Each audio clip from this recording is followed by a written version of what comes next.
Hola, bienvenido a tu clase de patrón de diseño modelo vista controlador. ¿Qué es el modelo vista controlador? Es un patrón de diseño en donde te va a ayudar a resolver un problema. Esto es, si tú quieres realizar una aplicación en donde sea robusta, fácil de mantener, te recomendaría que usaras un patrón de diseño con el propósito de que no reinventes la rueda, por decirlo así. Esto es, programar o construir código según las reglas del patrón de diseño. ¿Ok? Entonces el patrón de diseño te va a ayudar a separar tus datos de tu lógica de negocio. ¿Sí? Y de esta manera tu código va a ser mucho más fácil de mantener a la hora de agregar una nueva funcionalidad o a la hora de que alguien más toque tu código. ¿Sí? Entonces, ese es un patrón de diseño. Existen muchísimos patrones de diseño, pero uno de ellos y el más ocupado por los desarrolladores es el MVC, modelo vista controlador. Entonces, cuando tú creas tu aplicación, lo vas a dividir, por decirlo así, en tres capas. Del lado de la vista, ¿qué es lo que vas a hacer o qué es lo que vas a programar?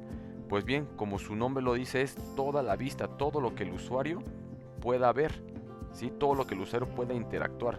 Esto es, en este caso, en Swing, todo aquello que sea visible, por ejemplo, un botón, una pequeña tabla, un text field, etcétera, todo lo que pueda interactuar, que sea visible con el usuario.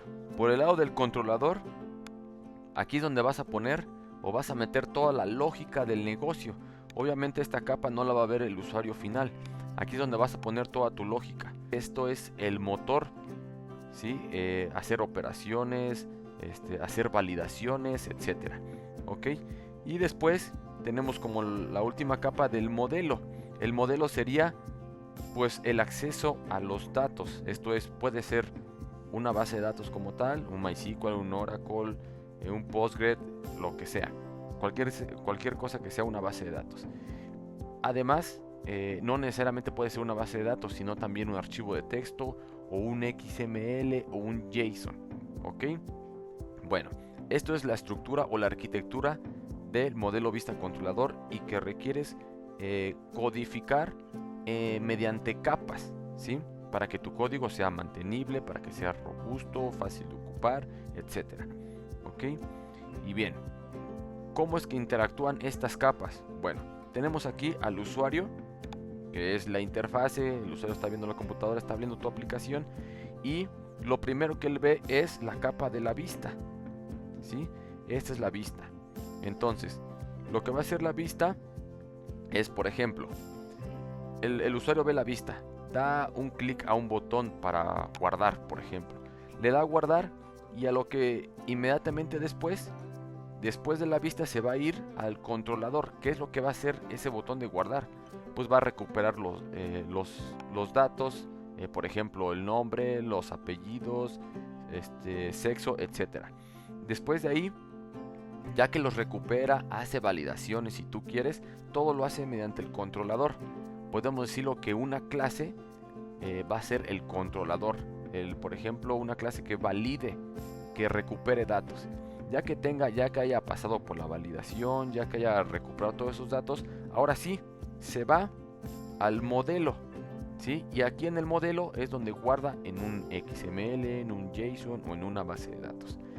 Ya que lo haya guardado, regresa y otra vez interactúa el controlador, recupera los datos, ¿sí? Del modelo. Aquí también puede ser un DAO, por ejemplo, es una clase que vamos a ir viendo poco a poco.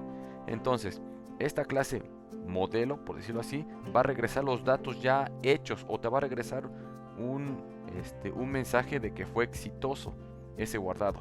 Entonces lo regresa al controlador, el controlador lo procesa, dice, ok, si fue procesado, entonces ahora sí lo regreso a la vista y automáticamente lo ve el usuario si al momento de guardar hubo si estuvo bien el guardado, si no hubo ningún error al momento de guardar la base de datos o un XML y llega hasta el punto final del usuario.